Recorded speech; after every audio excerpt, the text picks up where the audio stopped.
선생님 안녕하십니까? 오늘 영포사 32기 4차 워크숍은 정말 굉장히 하드한 스케줄입니다. 3시부터 지금 6시가 됐는데 조금만 참으십시오. 1시간 초음파 기초를 하겠습니다. 이 기초를 하시면 선생님이 초음파 판독에 정말 도움이 됩니다. 그러면 초음파 영상의 3원칙 이걸 알아야 됩니다. 첫째, 제일 원칙, 초음파의 에코의 정도는 반사에 비례한다. 무슨 말이냐면 초음파가 반사가 많이 되고 많이 돌아오면 희게 나오고 반사가 하나도 안 되고 다 돌아오지 않으면 무에코가 되는 거죠. 주위 물질하고 똑같은 정도로 반사되면 아이소 에코가 되고, 그렇죠? 반사가 많이 되면 고에코, 반사가 적게 되면 저에코, 하나도 안 되면 무에코. 물질이 딱딱하고 소프트하고는 아무 관계가 없습니다. 반사에 관계되는 겁니다. 두 번째, 이 말이 정말로 그렇습니다. 반사의 정도는 내부의 고에코 물질의 유무와 내부의 음량 계면 차이에 비례한다. 이 말이 굉장히 어렵는데 쉽게 설명하면 이렇습니다. 어떤 물질이 반사가 많이 되려고 하면 그 물질의 구성 물질이 고액 반사를 많이 하는 물질, 예를 들자면 석회화라든지 콜로이드라든지 이런 이 초음파가 반사를 많이 일으키는 물질이 있으면 당연히 반사가 많이 되겠죠. 또 한 가지는 내부의 고반사 물질이 아니라도 내부가 헤테로지너스 해가지고 그 음양 계면이 많을 때는 반사를 많이 합니다. 그러면 이 말은 이렇게 이해합니다. 자, 어떤 물질이 고액은 여기에 만약에 석회화 같은 거 어떻겠습니까? 석회화 같은 거, 이 석회화는 반사를 많이 하게 되는 거죠. 당연하게. 그렇죠? 내부가 호모지니어스하고 헤테로지너스 할 때, 내부가 헤테로지너스하다 하는 것은 이 각각의 물질은 그 초음파에 임피던스가 있거든요. 어떤 물질에 통과하는 속도가 있고 전달력이 정해져 있는데 그 물질이 전달력의 차이가 많은 물질이 모여 있을 때는 그 계면에서 반사를 많이 합니다. 쉽게 설명하면, 자, 여기 헤테로지너스한 해망지오마 같은 게, 자, 해망지오마 혈관종인데 이 해망지오마가 고에코로 보이는 원인은, 자, 이 해망지옴 내부에 여기에 바스큘라 레이크가 있죠. 바스큘라 혈관인 혈액이 있는 거죠. 혈액이 여기에 혈액이 있고, 또 여기는 혈액의 주위에는 엔도세리움이 있죠. 엔도세리움이 있고, 엔도세리움 혈관 내폐가 있죠. 여기는 소프트 티슈, 커넥티브 티슈가 있죠. 티슈가 있습니다. 그런데 요 보시면 블라드나 엔도세리움이나 커넥티브 티슈는 강한 반사체가 아닙니다. 그러나 이 혈액하고 엔도세리움은 두 개의 초음파의 전달력의 차이가 심하거든요. 그러면 초음파가 물질을 통과하다가 물질을 잘 전달하는 임피던스의 차이가 있는 경계 부분에는 강하게 반사를 합니다.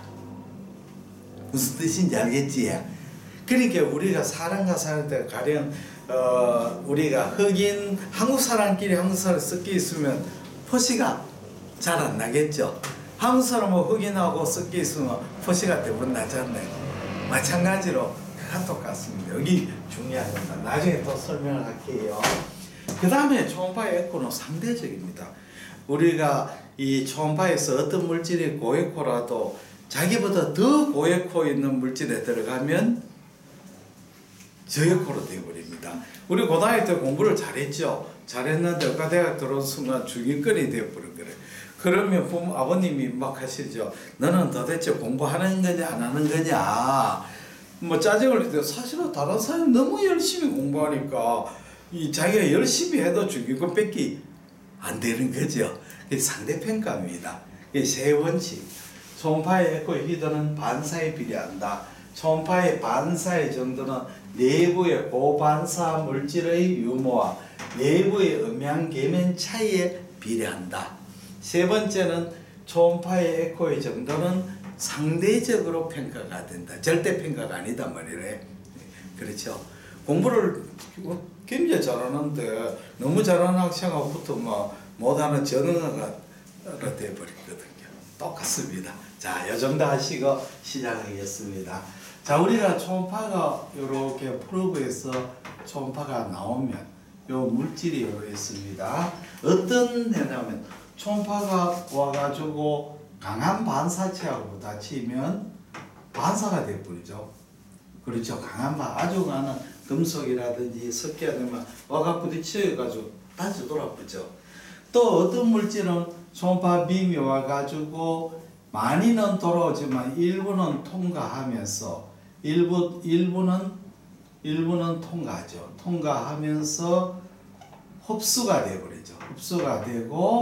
흡수가 되고 나중에는 거의 없어져 버리는 거죠. 그렇죠. 또 어떤 물질은 초음파 빔이 와가지고 부딪혀가 산란을 일으키는 거예요. 산란. 이제 초음파 빔이 와가 작은 물질에 부딪혀가 산란해보죠. 반사가 아니고 산란을 일으키는 거죠. 초음파 빔이 불꽃 맨지로 퍼지는 거죠. 또 어떤 초음파 빔은 아주 이게 물 같은 때는 흡수가 안 되고 그냥 통과해버리죠. 투과해버리죠. 또 어떤 물질은 경계면이 스무스할 때는 와가지고 불절을 일으키죠. 이렇게 경계면에서 이렇게 불절을 할 수도 있고 또 이렇게도 굴절을. 자, 그러면 굴절을 이건 나중에 또 설명하겠습니다. 이렇게. 그러니까 다시 설명하면 초음파가 반사, 흡수, 산란, 굴절, 흡수 이런 여러 가지 그 물리적 현상이 일어납니다. 이것이 영상에 나타나는 것이 초음파 영상입니다. 그래서 결국은 그 영상을 보고 우리가 판독을 하는 거죠. 그래서 초음파는 이도 그렇고 CT도 그렇고 MRI는 영상의학과를 가지 않습니까? 영상의학과 그림자를 보고 실체를 추정하는 것이 영상의학과죠. 상상력이 있어야 되는 거죠. 맞죠? 그러면 이제 초음파에서 우리가 초음파가 물리죠. 초음파에는 어떤 것이냐 강했고 그 다음에 무했고 강했고 여기는 고했고도 포함되죠. 고했고 그 다음에 무했고 저했고 그 다음에 아이소했고 이렇게 나눠집니다. 요거는 결국은 반사의 정도에 따라서 버려야 되는 거죠. 나오는 거죠. 자, 그러면 이거에 대해서 설명을 가급적 빨리 한번 해보겠습니다. 시간도 그러니까.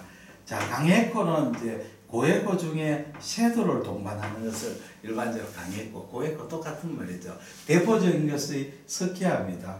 요런 석회화가 있으면 초음파가 여기에 부딪히면 대부분 돌아오고 일부는 약간 통과하지만 거의 흡수돼 버려요. 뒤에는 뭐가 생기겠습니까? 섀도우가 생기죠. 그러니까 초음파가 이 물질을 통과하지 못하는 거죠. 그렇죠. 석회화가 대표적입니다. 그 다음에 우리가 이제 강력권 중에서 하나가 공기입니다. 석회화 다음에 공기. 이 초음파가 자 옛날에 내가 처음 궁금했어요. 이상하다. 초음파에서 우리가 초음파 공기를 잘 못하는데 박쥐도 초음파로 사용하는데 공기 중에 잘 통과하지 않습니까? 그럼 무슨 차이가 있습니까? 박쥐하고 사람이 쓰는 초음파하고 주파수가 차이예요. 그렇죠? 우리가 사람이 통과한 말로서 쓰는 우리 목소리는 가청 주파수가 16에서 2만 헤르츠잖아요. 그렇지 않나요? 우리가 가청 소리는 16에서 2만 헤르츠입니다. 이렇게 안 되죠. 그렇죠. 이보다 2만 헤르츠 이상 되면 안 듣기는 소리잖아요. 그러면 박쥐하고 돌고래가 있는데 돌고래하고 박쥐는 우리 친구입니다. 초음파를 쓰죠. 독자하고 발려 어느 게 주파수가 높겠습니까? 당연히 박쥐지 않나요? 돌고래는 멀리까지 주파수를 보내야 되고 박쥐는 아주 근거리에서 그렇죠. 그러니까 박쥐는 뭐 조금만 한번 사정거리 한 뭐 1m도 한번 충분하겠죠. 그렇지 않나요? 그렇게 이 주파수도 박쥐가 고주파입니다. 고주파고 요거는 저주파죠. 돌고래. 네. 네, 박쥐 우리 친구죠. 네. 그러면 어학용에서 사용하는 주파수는 어디 되겠습니까? 굉장히 높죠. 우리가 2MHz에서 15MHz까지 쓰잖아요. 메가는 100만이거든. 100만이 100만. 메가헤르츠는 100만입니다. 그리 뭐 엄청 높은 주파수를 우리가 어학에서 사용하는 거죠. 네, 그렇죠. 그러면 이 박쥐까지 주파수는 우리 공기를 통하지만 이 2MHz되는 이 고해포는 공기를 잘 통과하지를 못합니다. 그래서 우리가 우리 초음파할 때는 J를 쓰는 목적이 바로 그것입니다. 초음파에서 이렇게 J를 이렇게 사용하면 목적은 이 J를 액체니까 초음파가 잘 통과하는 목적. 그 다음에 이 프로브하고 스킨 사이에 밀착을 시키는 거죠. 그렇죠. 속에 밀착이 안 되면 거기에 공기가 들어가면 잘 안 보이죠. 우리 서브코스와 스캔에서 갈비 밑에 딱 붙여가지고 밀착하는 원인이 바로 그 사이에 틈새가 없도록 하기 위해서 그렇습니다. 자, 그러면 에어인데 에어는 어떻게 나오느냐? 아주 소량, 극소량에 있을 때는 우리가 에어는 그냥 정상고액 점으로 나오죠. 그 다음에 에어가 조금 더 많으면 소량이었을 때는 요런 밴드, 요런 에코로 나오죠. 그 다음에 공기방울이 생기는데 공기방울이 4개가 이렇고 그 안에 액체가 들어있을 때는 요 깔때기 같은 호응 같은 역할을 하죠. 요렇게 요 공기방울 사이에 요렇게 되고 여기에 초음파가 들어가 가지고 리버브레이션을 해버리는 거죠. 여기에 들어가가 리버브레이션 해가지고 링다운 아티팩트를 링다운 코메트라고 링다운은 좀 틀립니다. 아까 코메트 테일 에코는 콜레스테롤 크리스탈 멘트로 이렇게 길이가 짧아지잖아요. 코메트 링다운은 굉장히 길게 나옵니다. 링다운 쫙 길게. 링다운의 특징은 공기방울 라인 에어나 메탈, 금속 같은 거 바늘 같은 집에만 링다운 아트.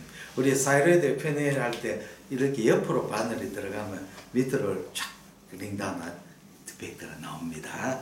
예, 아까 질문을 잘했습니다. 자, 공기가 아주 많을 때는 어떻게 될 거냐? 공기가 많으면 뒤에 아티팩트가 이렇게 생기는데 섀도우가 생기는데 이 섀도우는 더티 섀도우를 만듭니다. 더티 섀도우. 그렇죠. 공기는 그렇게 치밀하지 않으니까 공기 사이에 초파 빔이 통과하니까 비가 내리듯이 보이는 거죠. 그렇죠. 이게 석회화는 클리어한 섀도우고 요거는 더티 섀도우입니다. 그렇죠. 그래서 이런 공기 패턴이죠. 점상, 대상, 링다운, 그 다음에 더티 섀도우. 이런 공기를 시사하는 아주 중요한 소면이 됩니다. 자, 여기 이제 고에코입니다. 그 다음에 우리가 이제 고에코를 설명을 드릴게요. 고에코 중에 우리가 대표적인 것이 이제 지방이를 많이 이야기를 하죠. 자, 지방. 근데 요거 잘 들어야 됩니다. 지방의 고에코는 왜 생기느냐면 산란에 의해서 생기는 겁니다. 바로 지방에 부딪히고 오는 게 아닙니다. 자, 우리가 지방은 다양한 에코를 보입니다. 그리 우리가 뻐드나 마가린을 굳은 거는 초음파를 해보면 고에코로 나오는데 뻐드를 높게 얻는 걸 초음파를 해보면 무에코 내지 저에코로 나와요. 그럼 왜 그러냐? 요 설명을 잘 들으셔야 됩니다. 자, 우리 지방하면 지방간이 대표적이죠. 지방간을 초음파로 이렇게 보면 리버에 보시면 여기에는 막 표면에는 고에코로 되다가 뒤쪽에는 음향감쇄를 일으키죠. 음향감쇄. 그렇죠. 그래서 복 표면에는 아주 고에코로 보이고 뒤쪽으로는 시커멓게 되는 거죠. 왜냐하면 여기서 많이 반사가 되고 요 뒤쪽은 초음파가 통과하는 게 없으니까 시커멓게 보이거든요. 그러면 지방 간의 고에코의 메커니즘은 어떠냐면 자 이렇게 해부학적으로 보면 이 헤파토사이트가 이렇게 있습니다. 헤파토사이트에 있고 여기에 뉴클레우스가 이렇게 있죠. 뉴클레우스 헤파토사이트입니다. 헤파토사이트. 지방간은 그럼 지방에 팻이 어큐뮬레이션 되는 거죠. 요 안에 무산 마크로 베시큘라 팻이 있습니다. 여기 팻이 있습니다. 팻 드로플렛가 있죠. 팻이 이렇게 있습니다. 팻이 있습니다. 그러면 초음파가 이 지방간에 들어가가 간세포에 들어가 가지고 부딪히게 되죠. 이렇게 부딪히면 와가 이렇게 산란을 하죠. 산란을 해. 무수한 산란을 일으키는. 이 산란파가 여기에서 부딪혀가 산란파, 이웃에 있는 초음파빈 산란파, 여기 만나죠. 산란파가 스메이션 합쳐져 가지고 이것이 돌아와 가지고 고에코로 나옵니다. 자, 그러면 우리 초음파에서 요 점 하나는 헤파토사이트의 팻 하나를 대응하는 것이 아니고 여기에서 무수한 산란파의 합이 점 하나입니다. 무슨 뜻인지 알겠죠? 그러면 이 헤파토사이트가 팻 리버에서 산란파가 스메이션 대가 돌아오려면 전제 조건이 두 개가 필요합니다. 첫째는 이 팻하고 이 팻의 거리가 아주 가까워야 되죠. 산란파 개봐야 길이가 얼마 안 되지 않나요? 산란파 여기 이만큼 떨어졌으면 스메이션 될 수가 없지 않나요? 그렇죠? 그 다음에 또 중요한 것은 뭐냐면 이 스메이션 될 수 있는 매개 물질이 있어야 돼. 무슨 말이냐면 다시 설명해 줄게. 자, 우리가 서브큐타니스 피하 지방이 있잖아요. 피하 지방을 이렇게 보면 고에코로 나옵니다. 저에코로 나와요. 스킨 이래 있고 여기에 팻이 이렇게 팻이 있는데 피하 지방은 저에코로 나와요. 자, 왜 그러냐? 이거는 간은 헤파토사이트에 있고 주위에 커넥티브 티슈 있고 베슬 다양한 구조물이 있잖아요. 이거는 지방 그 종은 전부 다 지방만 있는 거예요. 선생님 대부다른 초음파 빔이 지방에 부딪혀봤자 산란해봤자 그걸 스메이션할 중간 매개 물질이 없는 거예요. 그렇죠? 그런데 이 지방에 가령 인펙션이 생기거나 이러면 에코가 올라가는 거죠. 이해가 됐죠? 자, 우리가 아펜디사이티스가 생겼다. 아펜디사이티스면 어떤 일이 생기냐면 앞에가 충수염에서 급성 충수염에 염증이 생긴다. 충수가 이렇게 스웰링이 된다. 충수가 스웰링이 되고 충수가 정제되고 충수 주위에 이 지방 조직의 에코가 높아집니다. 충수 주위 에코가 올라. 왜 그러면 에코가 올라가는가? 충수 주위에 원래 메센트리에는 팻이 있거든요. 팻이 있죠. 팻이 있지만 이 팻에는 에코가 고에코로 안 보이거든요. 그런데 염증이 생겨가지고 인플레이메이션 돼가 여기 뉴트로필이나 림포사이트가 침륜이 되잖아요. 그러면 초음파가 들어가 팻에 산란되는 것이 뉴트로필 림포사이트 같은 데서 스메이션 대가 돌아오는 거죠. 무슨 말인지 알겠죠? 그렇게 결국은 충수염이나 또는 암세포가 침륜됐을 때도 우리가 그 메센트리에 그 에코가 중과되는 것은 폐 자체가 중과되는 게 아니고 초음파가 들어가 주위에 염증세포나 암세포가 들어가면 펫의 산란돼서 서메이션 돼가 돌아오는 것이 중간되기 때문에 고에코로 보여. 이해가 됐습니까? 네. 그렇죠. 그러니까 폐 자체에서 바로 돌아오는 게 아니고 이 매개 물질을 거쳐 가지고 고에코가 되는 겁니다. 자, 그러면 또 하나 물어보요. 그러면 지방은 무조건 고에코냐? 그렇지 않죠. 가령 우리가 키드니를 설명할 때, 자, 키드니의 초음파를 해보면 키드니의 초음파가 이렇게 나옵니다. 이렇게 중심에코 복합체, 네, C 시작하죠. 요거는 아주 강한 고에코로 나오고, 그 다음에 여기에 콜텍스 메줄라가 있는데, 요 메줄라는 저에코로 나오고, 저에코고, 콜텍스는 고에코로 나오죠. 피즐은 고에코. 자, 그러면 메줄라는 왜 고에코, 저에코로 나오느냐? 메줄라는 한마디로 말해서 콜렉팅 닥터로 구성되어 있잖아요. 소변이 내려가는 길이잖아요. 그래서 병리학적으로 메줄라를 보면 이렇게 튜블이잖아요. 콜렉팅 닥터죠. 그 소변이 여기로 간이 있잖아요. 간은 아주 호모지니어스하고 안에 소변이 들어있죠. 그러면 어떻게 됩니까? 에코가 저에코로 나오지 않나요? 콜텍스는 왜 고에코냐?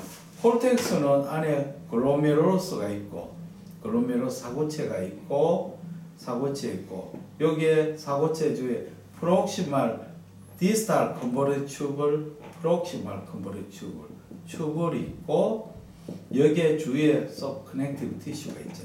그렇죠? 헤테로지너스 하지 않나요? 초음파 빔이 부딪혀가지고 글로메룰러스하고 주위에 부딪혀가 반사가 많이 돼가 고에코가 나오는 거죠. 그렇죠? 그러면 중심에코 복합체는 왜 고에코냐? 이거는 아주 헤테로지너스 스트럭처래. 자, 보시면 우리가 소변이 이렇게 들어오는 칼릭스, 여기에서는 시누가 있고 신배가 있잖아요. 시누 신배가 있죠. 그 다음에 주위에는 혈관을 또 감싸고 있죠. 혈관이 있고, 그 다음에 림파틱도, 이거는 혈관, 그 다음에 림파틱도 있고, 림포틱도 있고, 림프관도 있고, 주위에 또 신우신배의 소프티슈도 있다. 그러면 초음파 빔이 여기를 통과하면서 신우신배하고 혈관, 림프관, 소프티슈 사이에 강한 반사체를, 경계면의 반사체를 형성해가 고에코 생기는 거죠. 그러면 우리 중심에코 복합체가 왜 고에코냐? 신우신배 주위에 폐 때문에 그런 게 아니고, 신우신배 주위에 여러 가지 다양한 구조물이 섞여가 그걸 통과하면서 그 무수한 음양 계면 때문에 고에코가 되는 거죠. 무슨 말인지 자꾸 이렇게. 그러면 역으로 설명해야 돼요. 자, 그러면 신우신배의 오줌이 물이 채 막혀가지고 신우신배가 늘어나면 중심에코 복합체는 어떻게 될까요? 에코가 올라갑니까? 내려갑니까? 내려가요. 당연하죠. 물이 들어갔지 않나요? 자, 그러면 혈관이 늘어나면 에코가 왜 될까요? 혈관이 저에코 되죠. 혈관도 초파해서. 림프관이 늘어나면 왜 되죠? 저에코. 그건 다 폐시 늘어나면 왜 될까요? 저에코가 되죠. 그게 뭐냐면 사이너스 리포마토시스를 하거든요. 사이너스 리포마토시스가 나이가 들면 신우신배가 위축이 되고 주위에 지방 조직이 많이 침연이 되거든요. 자, 그러면 지방 조직이 침연이 되고 이래 되면 에코가 높아질 것 같은데, 그 에코는 이 초음파에서 이 무수한 음양 계면을 뚫고 나오는 생기는 에코보다 낮은 에코인 거래. 그래, 예를 들자면 늘 비교하는데 우리나라에 육상의 제일 꽃이 400m, 남자 400m 계주 리레이 아닙니까? 그렇죠? 거기는 육상의 꽃이고 미국이 세계 전통적으로 세계 최고 아닙니까? 그렇지 않나요? 근데 우리나라 국가대표 제일 잘하는 400명 계주를 미국 국가대표 선수 4명 중에 1명이 끼야 얘가 올림픽에 나가면 그 미국 대표팀 왜 될까요? 예선 탈락이죠. 예선 탈락. 세력이 엄청 잘 되는데 우리나라에서 하는 대회가 다 추월당해 불과 예선에 탈락되는 거죠. 그렇죠. 이 말이 결국 뭐냐면 초음파의 에코는 상대적이다. 무슨 뜻이 이해가 다 됐죠?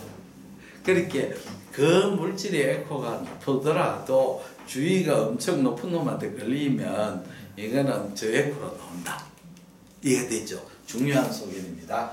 자, 그 다음에는 이제 고에코가 파이브러스 티슈입니다. 파이브러스 티슈. 섬유 결합 조직이죠.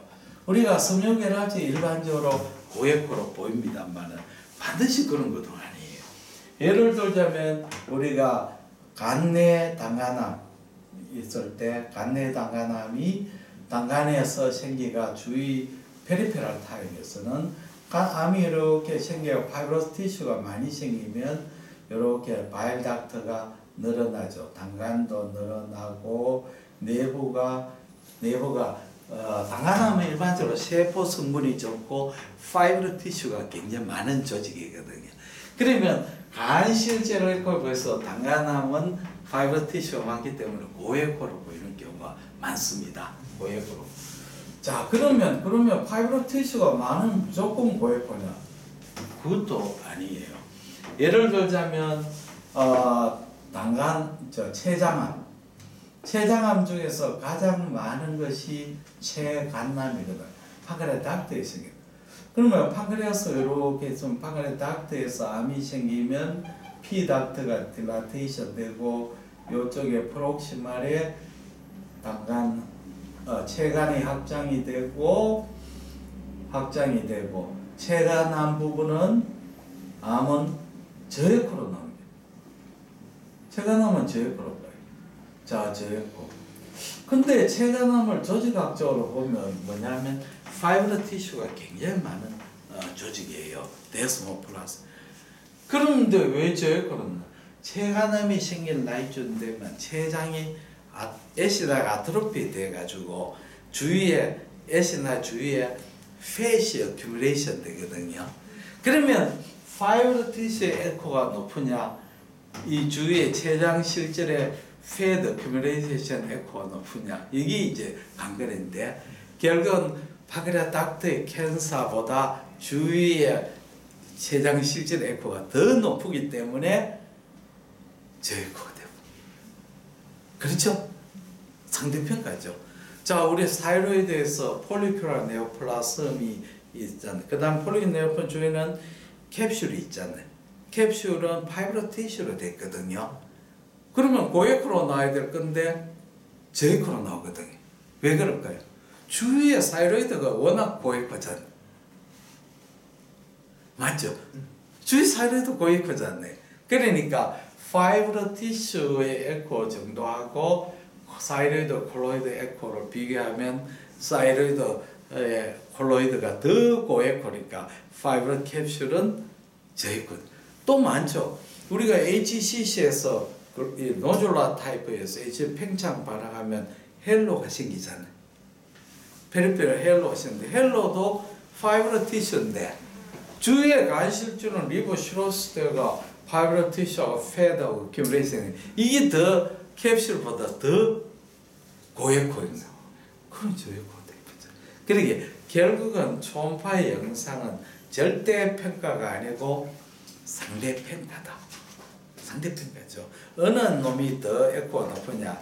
굉장히 내가 공부를 잘했는데 그 90 성적을 내가 따가 아버지가 네 영어 성적 요번에 몇 점이야? 해부학 성적. 예, 저 엄청 열심히 해가지고 90점 땄습니다. 그럼 아버님, 야, 너 정말 잘했다. 그런데 다른 애 성적이 어떠지? 예, 우리 반 평균 성적은 98점이고 95점은 최하입니다. 너 무지하게 너 무지하게 뭐했구나 이래 보는 거죠. 상대 평가죠. 자, 이해가 되셨죠? 예. 그 다음에 우리가 고에코는 콜로이드죠. 콜로이드 아까 보셨죠. 뭐 사이로이드에는 콜로이드가 있으면 고에코이죠. 사이로이드에서 고에코로 나오는 건 대체로 이제 사이로이드 폴리클 안에 콜로이드가 덴스해지거나 또는 사이로이드가 콜로이드가 럽처되가 주위에 콜로이드가 바깥으로 치면되거나 이럴 때 또 파이브로시스가 아주 심해지거나 이렇게 되면 고에코로 나오게 되는 거죠. 콜로이드 이런 것이 됩니다. 그 다음에는 이제 다음에 무에코를 해봐야 됩니다. 무에코 이제 쉽습니다. 이제부터 이해가 잘. 자, 무에코의 대표적 우리 몸에서 세 개죠. 첫째 물, 그 다음에 혈액, 그 다음에 림프액. 세 개 다 무에코인데 혈액이나 림프액은 안에 이제 파티클 같은 거 보이죠? 그렇지 않나요? 보이죠? 물은 이제 제건데 대표적으로 간 낭종을 헤파틱 시스트죠. 헤파틱 시스트는 간의 어느 조직에서 생겼을까? 이거 모르는 사람 되게 많아요. 헤파틱 시스트는 간에 어디에 생겼습니까? 간세포, 헤파토사이트, 바일닥트, 베슬, 림파틱, 커넥티브 티슈 그 중에서 어디 생겼? 사이누소이드. 바일닥트죠. 바일닥트가 옵스트럭션 돼가지고 거기 늘어나는 거죠. 바일닥트예요. 바일닥트. 그렇게 우리가 태생학적으로 바일닥트 만들다가 바일닥트가 메인 바일닥트 연결이 안 된 찌끄레기 닥터들이 생기거든요. 건축하다 보면 찌끄레기도 많이 생기지 않네. 그 바일닥트가 늘어나가지고 크게 내가 시스트가 되는 거죠. 그래서 간 낭종은 요렇게 낭종은 자 아까 스무스하죠. 왜 스무스하냐면 앱세림으로 라이닝 돼서 여기가 트루 시스터죠. 우리가 시스터, 트루 시스터, 슈도 시스터 하는 말. 슈도 시스터 대표적으로 많이 들으면 팡크레아스 슈도 시스터 하잖아요. 팡크레아스 슈도 시스터는 왜 생기냐면 팡크레아스 생기면 액체가 막 팡크레아스 주스가 나오잖아요. 이걸 그냥 놔두면 뭐 되죠? 온 우리 몸이 소화 다 되잖아요. 보통 문제가 있죠. 한강에 저쪽에서 유해 물질이 나오면 뭐 되면 빨리 펜스를 쳐가 물에 안 쓰. 그리고 우리 몸에도 팡크레아스 주스가 나오면 메센트레가 와가지고 막 덮어 쓰는 거예요. 덮어서 더 안 번지도록 해야 되잖아요. 그러면 이렇게 시스터를 물을 팡크레아스 주스를 펜스로 가다 놓고 그 다음에 이제 흡수가 되어버리잖아요. 그렇죠? 그래 팡크레아스 슈도 시스터는 왜 슈도를 하냐면 이 앱세리움 라인이 되지 않고 커넥티브 티슈, 파이브러 티슈로 라인. 앱세리움이 없는 시스터는 슈도 시스터. 앱세리움이 있는 시스터는 트루 시스터. 시스터가 아니라는 게 아니고 슈도는 시스터인데 앱세리움 라인이 안 됐다는 이제 이해가 됐죠. 그러니까 앱세리움은 너무나 가늘기 때문에 초음파에서 앱세리움 인식이 안 되는 거죠. 그래서 그 대신에 스무스하죠. 만약에 나중에 HCC 이야기할 때 또 할게요. 그 다음에 초음파는 물을 잘 통과하기 때문에 뒤에 후방 음량이 생기죠. 후방 음량 증강이. 왜 후방 음량 증강이 생기느냐? 자, 초음파가 주위에 간 실질은 산란하고 흡수돼가 갈수록 감쇄가 되잖아요. 여기는 물은 감쇄가 안 되고 잘 통과되어 있잖아요. 자, 우리 초음파 기기는 어떻게 만들었냐면 이 D쪽으로 갈수록 중폭을 시켜놨어요. 그래야 영상이 균질하게 보이잖아요. 만약에 이거 중폭을 안 시키면 그대로 놔둬 보여야 되겠어요. 위에는 밝게 보이고 뒤에는 시커멓게 보일 거예요. 그래서 이걸 감쇄 정도에 고려해서 기계가 대단한 거예요. 그러니까 뒤에 후방에 왜 중요하냐면 의과대학에서 늘 시험을 굉장히 많이 치잖아요. 치다 보면 이런 일이 생기죠. 자, 1등이 70점, 꼴찌가 40점을 땄어요. 그러면 교수님이 30점을 더 보태가 100점, 70점. 저는 제시 없이 잘 통과됐어요. 가끔 불행한 사태가 생깁니다. 1등이 90점, 꼴찌가 40점, 그럼 10점, 100점. 한 3분의 1이 제시를 쳐야 되는 일이 생깁니다. 그러니까 뒤쪽으로 가서 감쇄가 안 되고 많이 통과가 되니까 이 뒤에 중폭을 시키니까 후방음량 증가가 생깁니다. 그러니까 초음파 빔이 통과하면서 음량이 강해지는 게 아니고 감쇄가 거의 안 일어나가 보너스 점수를 받아가 후방음량 증가가 생깁니다. 이제 이해됐죠? 네. 자, 이제가 중요한. 자, 우리가 간실질하고 물하고 요 경계면에는 물은 감쇄가 적게 되는 대신에 초음파의 전달 속도가 느려요. 여기는 전달 속도가 빠르죠. 그러면 요 전달 속도와 요 물 사이에는 음향의 임피던스 차이가 굉장히 큰 거예요. 무슨 말이냐면 물질의 초음파가 막 전달하는데 간실질의 전달 속도가 빠르다가 물에서는 전달 속도가 갑자기 느려져 버리는 거예요. 그러면 그 경계면에는 음양 계면차가 생겨가 뭐가 생기냐면 요게 고에코가 생겨요. 자, 여기를 물에서 또 주위 실제로 가면 요도 마찬가지 생겨요. 느리다가 빠른 데를 가거든. 그러면 여기에도 음양 계면 고에코가 보여요. 굉장히 중요한 소견이거든요. 그 다음에 이제 초음파가 굴절을 일으켰는데 요렇게 물 요쪽 벨로시티하고 요쪽의 벨로시티가 더 빠르고 요쪽은 벨로시티가 낮아요. 그러면 빠른 데서 요렇게 경기면 올 때는 느린 데로 갈 때는 안으로 굴절이 돼요. 안으로 굴절. 그러니까 물결이 빠른 데서 보드가 물결이 느린 데로 가면 보드의 뱃머리가 안쪽으로 굽고 반대로 느린 데서 빠른 데로 가면 바깥쪽으로 튕겨 나가거든요. 그렇죠? 이제 다음에 이야기를 할게요. 간낭종이 있는데 간세포함이 있습니다. HCC, 스몰 HCC 한 2cm 되는 HCC는 대부분 이제 호모지니어스합니다. 간세포함은 정상 간보다 세포의 밀도가 4배에서 6배로 높습니다. 세포가 동원 참치캔민처럼 세포로 꽉 채던 컴팩트한 조직이죠. 그렇죠? 호모지니어스하는 거죠. 올리 헤파토사이트로 꽉 차는 거죠. 정상 리본은 헤파토사이트도 있고 바일닥트, 베슬 찹다한데 HCC는 오로지 암세포로 꽉 채워졌죠. 그 암이 왜 저해코로 되냐면 세포의 밀도가 높아지기 때문에 균질한 조직이 되어서 초음파의 반사가 별로 없이 잘 통과하죠. 이해가 됐죠? 그러면 스몰 HCC를 자세히 보면 내부가 저해코거든요. 자, 무해코하고 저해코하고 한 끗 차이밖에 안 납니다. 한 끗 차이.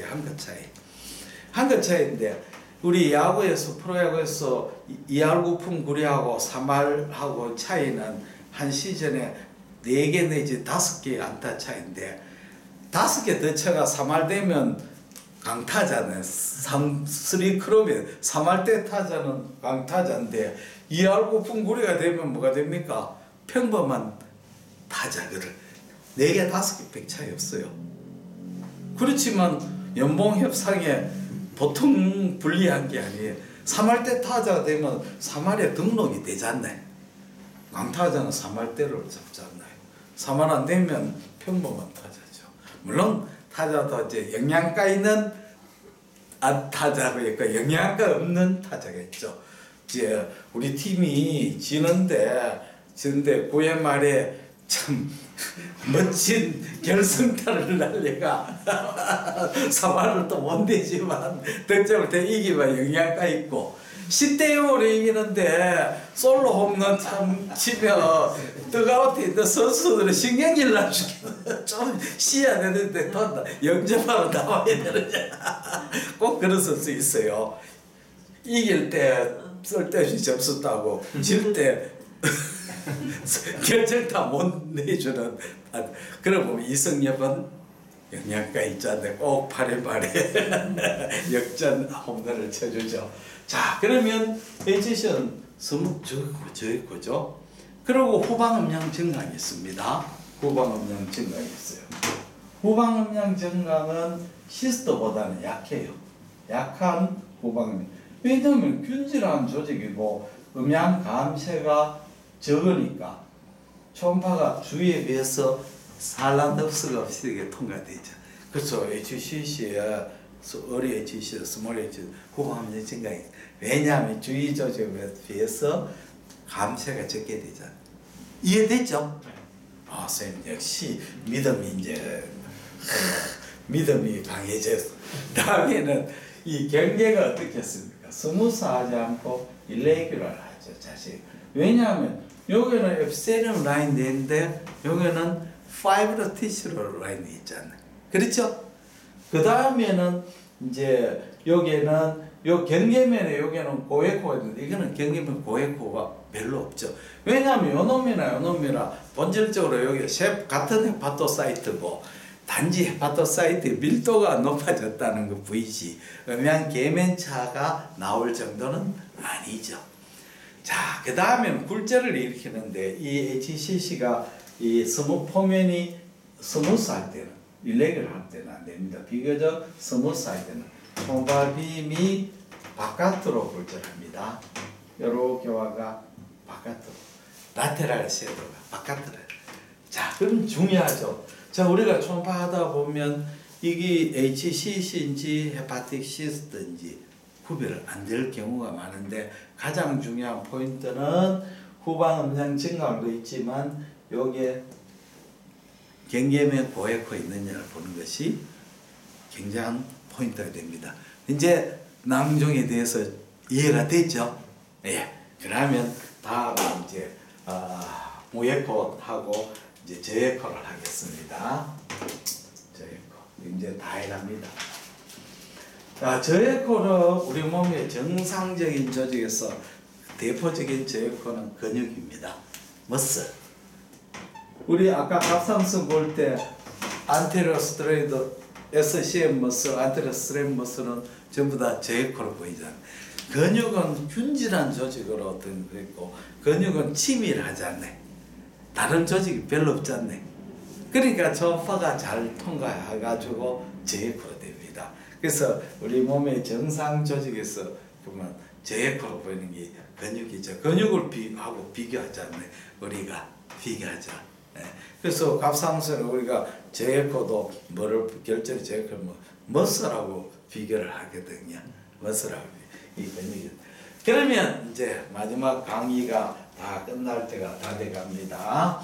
자, 우리가 어떤 물질이 고에코로 보이는 결절이 있냐, 저에코로 보이는 결절이 있냐.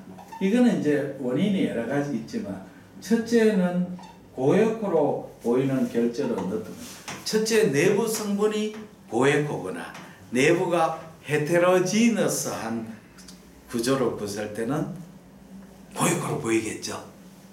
그렇죠. 야구에서 축구나 야구 대표팀이 우승하려고 하면 두 가지 조건이 첫째는 제일 잘하는 선수 모으면 우승할 수 있겠죠. 최고의 투수, 최고의 포수, 최고의 인루수 쫙 돈으로 다 뽑아가지고 하면 우승할 수 있습니다. 그 우리나라 옛날에 삼성이 늘 우승 뭐하니까 어떻게 김홍용 감독 들고 FA가 전부 다 돈으로 다 뽑아가 우승했죠. 또 하나의 방법은 최고의 선수가 아니라도 히딩크 같은 감독을 데리고 오고 주체가 우리나라 주체하고 심판이 봐주고 응원단이 봐주고 거기에다 천운이 겹치면 4강까지 할 수 있다. 우승은 좀 어렵죠. 그렇죠. 중간급 선수지만 히딩크 같은 감독의 주최국의 심판 봐주고 또 응원단 봐주고 스케줄 봐주고 이러면 4강까지는 거기도 천운이 있기에 됩니다. 그것도 운이 안 되면 4강 못 갑니다. 중 말하자면 고에코 구성 성분이 고에코로 구성 성분이 고에코 아니라도 내부가 헤테로지너스 하면 고에코 보이죠. 이해가 되셨죠? 네, 잘 됐습니다. 자, 그런 물질. 그러면 저에코는 도대체 그럼 어떠냐? 저에코는 이런 고에코 물질이 없거나 없고 또 내부가 호모지니어스하고 그렇죠? 그게 암세포가 저에코로 보이는 원인은 대부분 암세포가 세포가 정식이 많이 돼가 세포의 밀도가 높아졌잖아요. 그렇죠? 이 무슨 말인지 알겠죠? 그러나 안에 암세포 안에 팻이 많거나 다른 파이브러 티슈가 많거나 이러면 고액으로 보일 수가 있죠. 맞죠? 네. 예, 이제 이해했어요. 그 다음에 그렇게 구성 성분이 있죠. 첫째는 구성 성분이고, 그 다음에 구성의 조직, 구성 구조가 중요하죠. 그 다음에 중요한 거는 혈관입니다. 혈관이 중요한데, 이제 대체로 모세혈관이 풍부한 하이퍼바스큘라한 조직은 고액으로 나와요. 네, 고액으로. 그러나 혈관이 많더라도 마이크로바스라이고 굵은 혈관이 쭉쭉 뻗는 경우는 그렇게 고액으로 안 나요. 이 대표적인 혈관의 엔지오마이올라이포마 AML이라 신장에 많은데, 이거는 혈관 근육 지방으로 구성되어 있는 종괴인데 키드니에 많이 나오는데 비타민인데 고액으로 보여요. 그런데 왜 그러냐요? 혈관 성분이 많거든. 근데 엔지오마이올라이포마 중에서도 어떤 놈은 근육 성분이 많아져 보면 뭐 되겠어요? 고액으로 안 보이고 아이소에코 또는 저액으로 보일 수 있어요. 그렇죠? 그게 그 혈관은 굵은 혈관이 아니고 아주 작은 마이크로바스큘라 캐피러리인데 더 이게 발달. 그 혈관이 많은 조직은 고액으로, 혈관이 적은 조직은 저액으로 보이는 수. 다 그렇지는 않죠. 그렇죠. 여기 이제 여기에 구성 성분은 예를 들자면 팻이라든지 아까 콜로이드라든지 파이브러스 티슈라든지 뮤신이라든지 석회화라든지 이런 고액호 물질이 있으면 고액호로 보이죠. 자, 이런 그 다음에는 플루이드가 굉장히 중요하죠. 자, 어떤 조직에 액체 성분이 들어오면 뭐 되죠? 염증이 급성 염증이 생기면 제일 처음에는 염증 부위에 뉴트로필이 가잖아요. 가고 림포사이트도 가잖아요. 그러다 거기에서 신경물질이 나가 혈관이 확장이 되고 혈관에서 액체가 막 흘러나가잖아요. 그러면 에코 보여야 됩니다. 체크 되죠. 그게 물타기 하는 거죠. 술에다가 물을 타면 미저와리에 보면 알코올 도수가 떨어지지 않나요? 저에코 되는 거죠. 이제 이해가 됐죠? 그리고 급성염증은 아주 초기에는 고액고 조금 지나면 액체가 저되면 저액고, 그러다 나중에 업시아스가 되면 모액고, 나중에 힐링돼가 파이브로시스 칼시피케이션 되면 고액고로 되는 거죠. 자, 그렇죠. 이제 이해가 다 됐죠? 자, 그러면 마지막에가 아이소에코입니다. 아이소에코. 이놈이 이제 제일 문제가 되죠. 아이소에코. 초음파하고 CT하고 MR하고 차이점은, 초음파는 결국 초음파의 투과도의 차이에서 이 영상이 결정이 되지 않나요? 엑스레이는 엑스레이의 흡수도에 따라서 결정이 되지 않나요? 그리고 CT하고 엑스레이는 똑같은 거고, MR은 수소 그에서 변이에서 생기잖아요. 그 메커니즘 다 틀리죠. 그래서 문제는 이제 우리가 어떤 병변인데, 어떤 병변이 초음파에 그 대조도가 많으면 병변이 보이는데 대조도가 잘 안 나타나면 병변은 인식이 안 돼요. 근데 그거는 영상에 따라 틀려요. 가령 우리가 헤파틱 시스트라든지 이런 거는 물을 찾아내는 초음파가 아주 민감합니다. 그래서 월이 이디마토스 체인지가 되거나 이런 거는 초음파가 잘 찾아내요. 엑스레이는 잘 초음파보다 늦죠. 또 어떤 경우는 우리가 리전에 리버 시로스에 리저네이션 노즐이 생겼는데 1cm 정도 되는 리저네이션 노즐이 초음파는 찾았는데 CT는 안 보인다 하거든요. 그건 왜냐하면 CT하고 초음파하고 찾는 메커니즘이 틀리기 때문에 그렇습니다. 그 다음에 반대도 있죠. 우리가 이제 해망지오마 같은 경우에 우리가 초음파로 또 보면 해망제품 한 개 딱 보이가 CT를 찍어보면 고개도 있고 조개도 있고 조개도 있다 그러는데 그걸 찾아보면 아무리 찾아봐도 못 찾는 거죠. 왜냐하면 해망지오마 에코제네시스가 주위에 간실질하고 에코제네시스 비슷할 때는 전혀 인식이 안 돼버리는 거죠. 그렇죠? 그렇게 이 초음파를 우리가 공부할 때는 늘 이제 이걸 병리학적으로 생각을 해야 돼요. 병리학 생각해가지고 왜 이것이 고에코 나오고 저에코가 나오고 아이소에코가 나오는지를 생각하면서 병변을 보면 굉장히 공부가 늡니다. 다음에 또 한 번 강의할게요. 마지막으로 아까 이제 쌤이 한 번이 묻는 게 뭐를 묻냐면 로키탄스키 에이시옵사이더스의 코메텔 에코를 물어봤거든요. 그걸 알락하면 GB를 알아야 돼. GB하고 소화관하고는 구조가 어떻게 틀리느냐면 이걸 알면 공부가 돼요. 자, 소화관은 우리가 처음에 지금 앱세리움이 이렇게 있죠. 이걸 알면 위치에 그렇죠? 앱세리움. 그 다음에 여기 라미나 프로포리아하고 하기도 하고 서브 에피셀리얼 레이어죠. 이걸 라미나 프로포리아 하죠. 그 다음에는 뭐가 있습니까? 무스큘라리스 무코사. 요걸 합체가 앱세리움이죠. 그렇죠? 그렇죠. 이렇게 되잖아요. 그 앱세리움, 그래 서브 앱세리얼 에리어 무스큘라리스 무코사. 이걸 합체가 앱세리움. 그 다음에는 뭐가 있습니까? SM이 있죠. 서브 무코사. 서브 뭐가 SM.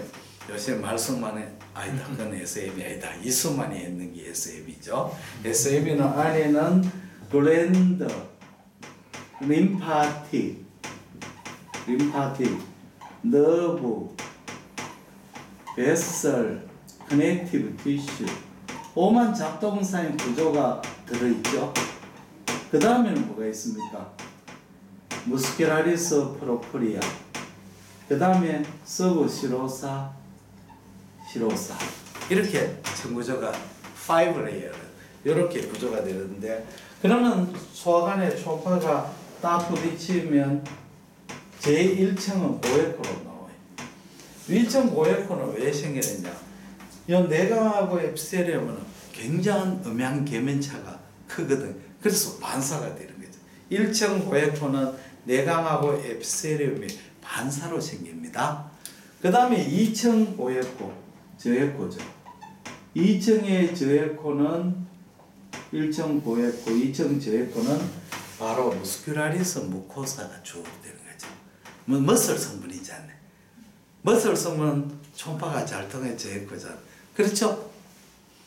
무스큘라리스 무코사하고 서브 앱세리얼 레이어 일부하고 제 3층은 고에코로 보여요. 왜 그러냐? 여기에 SM이죠. SM에는 아주 소프트한 루스한 알레올러 티슈인데 그 안에 각종 구조물이 들어가 있으니까 초음파가 통과하면서 엄청난 반사를 많이 하는 거죠. 그렇죠? 그리고 고에코죠. 딱딱해요. 고에코 아닙니다. 다음에는 제4층은 머슬층이죠. 머슬층. 이거는 저에코로 나오죠. 머슬은 뭐겠습니까? 초음파가 잘 통과하니까. 제5층은 고에코로 나옵니다. 제5층은 왜 고에코로 나옵니까? 자, 서브 시로사는 파이브러스 층이죠. 거기에다가 플러스 시로사하고 바깥쪽에는 음양 계면체가 생기죠. 이해가 됐죠? 그렇게 나오는 거죠. 그러면 GB는 도대체 어떤 구조물이냐? GB는 좀 틀립니다. GB는 자, 이걸 앱세리움이 이렇게 있어요. 앱세리움이 있고 여기에 서브 에피세리얼 리전도 있어요. 서브에 요까지는 같습니다. 그런데 무스큘라리스 무코사 없어요. 무스큘라리스 무코사 없어요. 그 다음에 무스큘라리스 무코사고 SM이 없어요. 그 대신에 무슨요? 머슬층이 있어요. 머슬층이 바로 연결이 돼요. 이게 머슬층인데 이 머슬은 특이하죠. 우리 소화관 머슬은 동글동글한 머슬이 있고 긴 머슬이 있잖아요. 그래야 동글동글한 머슬은 컨트랙션 해주고 긴 머슬은 작아 페리스탈시스를 해줘. 그러니까 하나는 음식을 이렇게 해주고 하나는 크게가 밀어내줘야 되는데 지비는 컨트랙션 하면 끝이잖아요. 그렇죠? 안에 들어가는 담즙을 짜줄 때 쫙 짜주면 끝이잖아요. 페리스탈시스 필요 없잖아요. 그래서 무슨 머슬만 했냐면 지비는 서큘러한 머슬만, 롱지 머슬이 없어요. 그러니까 머슬이 이중은 안 되어 있기 때문에 머슬과 머슬 사이에 틈새가 많아요. 그 다음에 뭐냐면 서브시로살 파이브러스 레이어가 있어요. 이게 아주 약한 서브시로살 파이브러스 레이어. 파이브러스가 아주 약한 데있어요. 그 다음에 두꺼운 서브시로살 펜 레이어. 펜 레이어. 그 다음에는 뭐냐면 시로사가 있어요. 자, 중요합니다. 자, 소화관 나오다 집에는 앱세리움, 서브 앱세리알 레이어 있고, 이거 없죠. 무스큘라리스 무스코사 없고, SM 없고, 그 다음에 머슬 레이어가 있는데, 머슬 레이어는 서큘라 레이어 머슬 있고, 그 다음에는 서브시로살 파이브러스에 약한 얇은 있고, 그 다음에 서브시로살 펜 레이어가 있고, 시로사가 있어요. 자, 이렇게 된 겁니다. 그러면 GB가 우리가 이제 GB 할 때는 MPO 하잖아요. MPO 하면 GB가 디스텐션 되잖아요. 그러면 초음파성에서 싱글 고에코라 MPO 때 이렇게 고에코가 돼. 이 고에코는 무슨 고에코냐면 서브시로살 펜 레이어예요.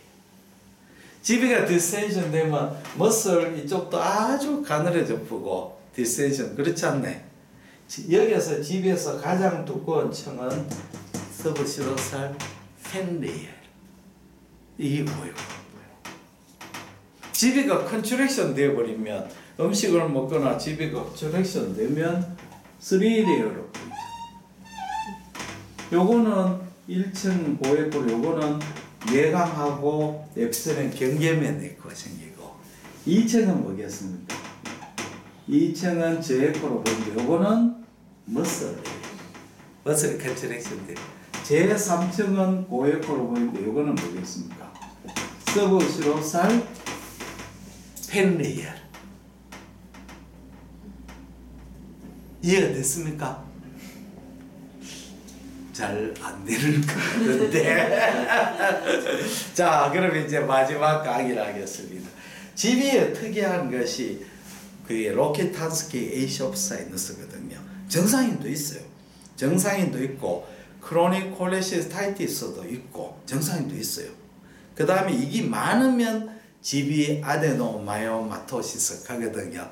그러면 왜 로켓탄스키 에이시옵사이너스 생기냐면 자, GB 압이 굉장히 높아졌습니다.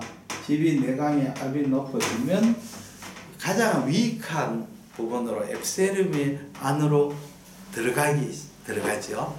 근데 제일 방어선인 무스큘라리스 무코사가 없어요. 그 다음에 제2 방어선인 머슬책인데 머슬책이 서큘러 머슬밖에 없으니까 틈새가 많아요. 그래서 이것이 앱세륨이 쑥 들어가가지고 머슬청 사이로 들어가가 쭉 늘어납니다. 무슨 말인지 이해가 됐죠? 그래서 딜라테이션 된 게 로켓탄스키 에이시옵사이너. 로켓탄스키 에이시옵사이너는 메커니즘은 GB 내강의 압이 높아질 때 가장 취약한 부분에 앱세륨이 말려 들어가면서 서브 무코사가 없고 머슬청이 틈새가 많으니까 그걸로 쭉 들어가 이게 확장이 되는 거죠. 그 안에 확장이 되면서 그 안에 있는 바일이 밖으로 나가게 되면 주위에 인플레메이션을 일으키고 파이브로 티슈가 생기고 파이브로 티슈가 머슬도 하이퍼트로피 되고 염증이 생기죠. 그래서 GB 안에 새까만 아네코익한 거기 보이는 것이 바로 로키탄스키 에이시 오브 사이너스. 거기에 콜레스테롤 크리스탈이라든지 스몰 스톤이라든지 이런 게 생기면 어떻게 됩니까? 거기 이제 초음파에서 코메텔 에코로 나오죠.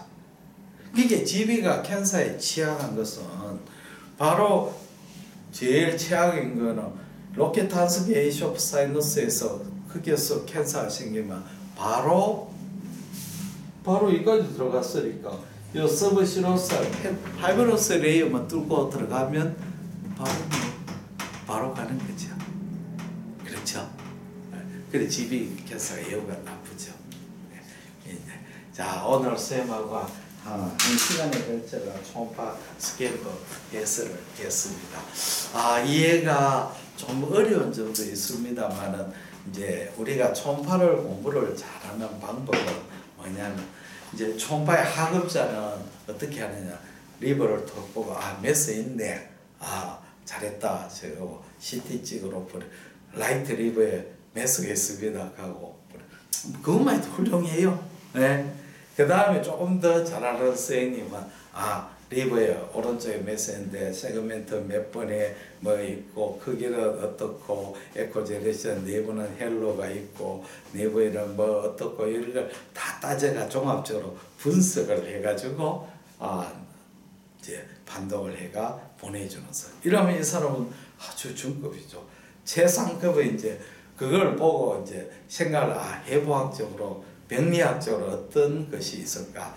그 다음에 이것이 CT를 찍으면 어떻게 나올 거고 MR을 찍으면 어떻게 나올 거고 수술 후에 병리는 어떤 것이다를 이제 유추를 하고 난 뒤에 그걸 이제 CT, MR 사진을 보고 내가 생각했나고 맞는지 대조해 보는 거죠. 그렇죠? 그런 사람은 상급이죠. 그러니까 같은 걸 봐더라도 이제 하급, 중급, 고급이 있는 거죠. 그러면 아주 재미가 있었죠. 우리가 이제 초음파를 볼 때 그냥 보는 것보다 해부학적으로, 병리학적으로 생각을 해가 이것이 고액화되는 메커니즘이 어떻고 왜 그렇게 나왔을까를 비교하가 생각해 보면 아주 초음파가 재밌고 그 다음에 실력이 업그레이드 되는 거죠. 그렇죠. 그래서 병리를 공부하면 훨씬 초음파가 재미있습니다. 우리가 이 초음파의 영상은 결국은 그 병리학적의 그림자죠. 그림자가 초음파에서 영상으로 나오니까 이제 우리가 굉장히 이제 유추를 할 수 있고 남한테 설명할 수가 있죠. 그러면 뭐 예를 들자면 스몰 HCC가 제일 큽니다. 스몰 HCC가 왜 제일 큽니까? 하면 HCC는 균질한 헤파토스 감세포가 밀집돼서 초음파 빔이 반사를 적게 해가 투과가 많이 돼서 제일 큽니다. 이렇게 하면 논리적으로 되잖아요. 그냥 제일 큽니다, 고액 큽니다 그러면 안 되죠. 그래서 원인 그것이 메커니즘을 설명하면 상대한테 인식이 되고 선생님이 실력이 막 늘고 초음파 책을 봐도 이해를 할 수가 있습니다. 오늘 여기까지 하겠습니다. 감사합니다.